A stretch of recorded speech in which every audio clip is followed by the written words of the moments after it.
ना, ये खुदा ना खास्ता देखो गाड़ी कितनी तेज चल रही है, देखो ये देखो, कोई मार दे तो। हम आए दिन ये सुनते हैं कि तेज़ रफ्तार कार ने सड़क किनारे बैठे अफराद को कुचल दिया, 2 खवातीन समेत 5 अफराद हलाक। क्या कभी हमने गौर किया कि इसमें कसूरवार कौन था? जाहिर है सड़क पर बैठा शख्स खुद अपनी मौत को दावत दे रहा है।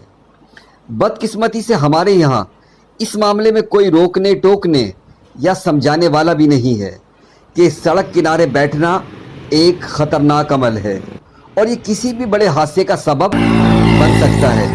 एहतियात कीजिए। ये बाबा जी रोड पे बैठे हो आप? हाँ बाबा।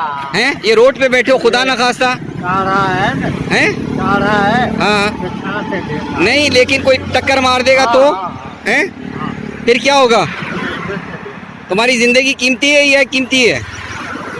बाबा जी इधर बैठो ना, ये खुदा ना खास्ता देखो गाड़ी कितनी तेज चल रही है, देखो ये देखो, कोई मार दे तो। नहीं, ख्याल तो करना चाहिए ना। बेटा यहाँ कैसे बैठे हो यहाँ पर? हैं?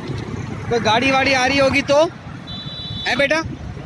अपनी गाड़ी रोककर इन्हें खैरात देने वाले याद रखें कि अगर इन सड़क किनारे बैठे लोग खुदा न खास्ता आपकी गाड़ी से किसी हादसे का शिकार हुए तो इसके ज़िम्मेदार भी आप होंगे और इस हादसे की वजह से तैश में आने वाले लोग आप ही को मारेंगे।